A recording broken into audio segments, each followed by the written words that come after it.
Informasi dalam negeri pemirsa, masjid-masjid di kota Yogyakarta mempertahankan tradisi menyuguhkan takjil dengan berbagai menu spesial. Bahkan salah satunya adalah di Masjid Gede Kauman yang menyajikan menu khas berupa ribuan porsi gulai kambing.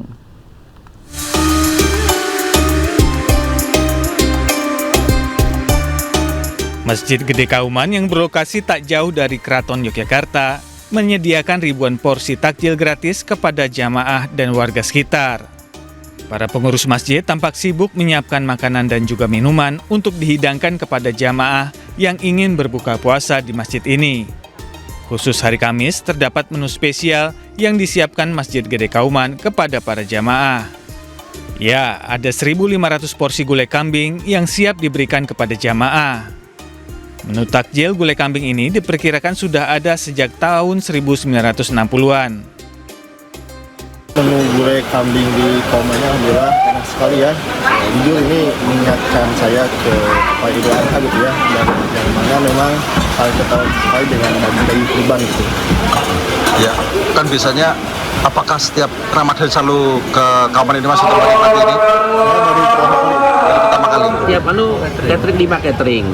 Ya, kalau Kamis itu biasanya kita membutuhkan 1.500 bungkus. Tapi kalau hari-hari biasa 1.300. Tambahan 200 Ya, kalau untuk khusus untuk hari Kamis, kambing itu tambahan 200. karena ini paling. Selain hari Kamis, menu takjil di Masjid Gede Kauman juga bervariasi seperti sayur lodeh, ayam goreng, brongkos, dan juga sambal goreng krecek. Dari kota Yogyakarta, Daerah Istimewa Yogyakarta, Galih Wisma, Anyus melaporkan. Pemirsa, Ramadan selalu identik dengan berbagai kuliner khas. Di Kabupaten Pandeglang, salah satu takjil yang tidak pernah sepi peminat adalah apem putih bohai. Sementara itu di Depok, Jawa Barat, warga dimanjakan dengan sensasi mochi lembut bertabur kurma manis.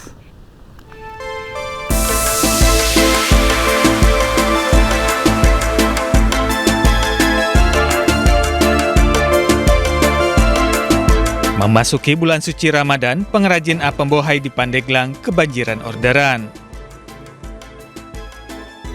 Kudapan berbahan dasar tepung beras, santan, dan gula merah ini selalu diburu warga dan wisatawan untuk menu berbuka puasa.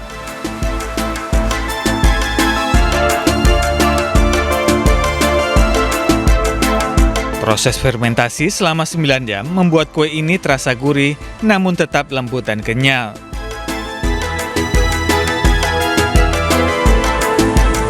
Apem bohai ini sangat cocok dipadukan dengan gula merah cair yang manis.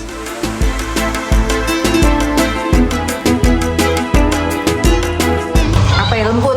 Nah, kalau saya kan sering juga beli di ini ya, pinggir jalan waktu kemarin juga sempat beli di tempat yang lain agak kasar.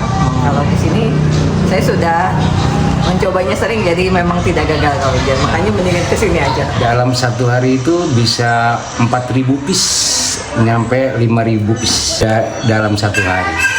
Sangat antusias ya, dari luar kota kebanyakan ya, dari luar kota Pandeglang termasuknya ya.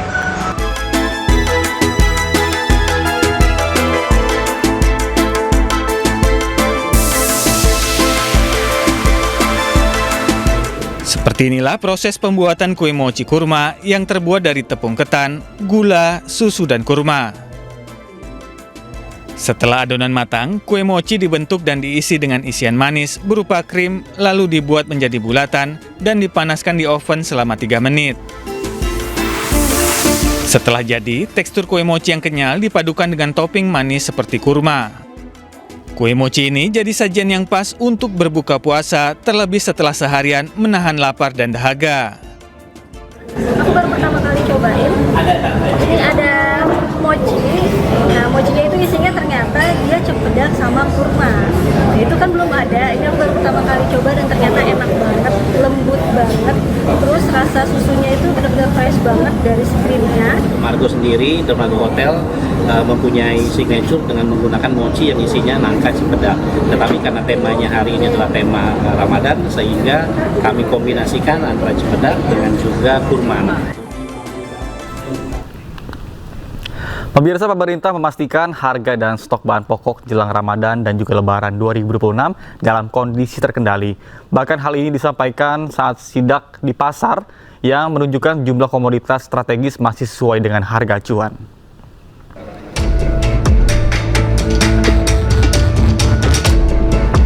Menjelang Ramadan dan Lebaran, pemerintah melakukan pengecekan langsung ke sejumlah pasar tradisional untuk memantau harga serta ketersediaan bahan pokok.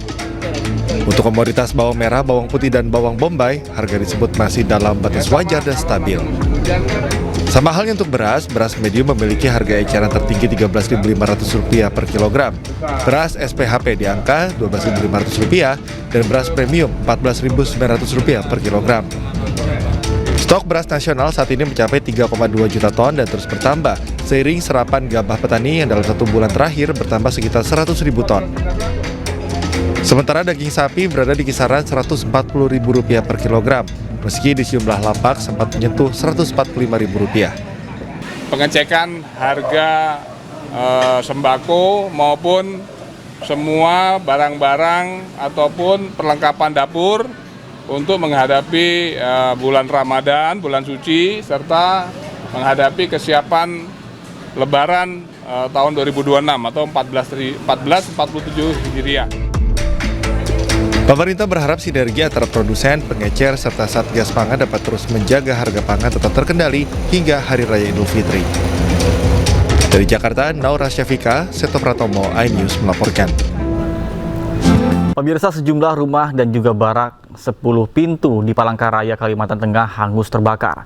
Tidak ada korban jiwa dalam peristiwa ini, namun kerugian ditaksir mencapai ratusan juta rupiah.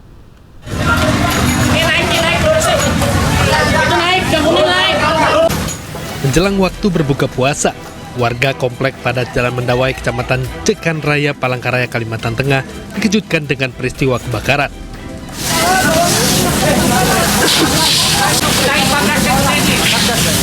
Kobaran api dengan cepat melalap sejumlah bangunan rumah yang jaraknya berdekatan, termasuk sebuah barak 10 pintu.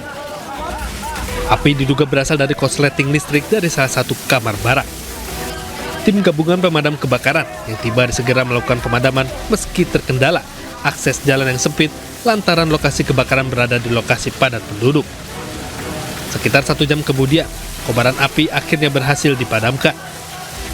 Hingga kini belum diketahui pasti berapa jumlah rumah warga yang terbakar. Tidak ada korban jiwa dalam peristiwa ini, namun kerugian materi ditaksir mencapai ratusan juta rupiah.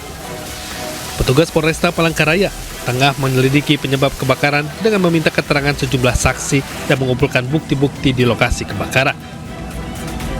Dari Palangkaraya, Kalimantan Tengah, Ade Sata, iNews melaporkan.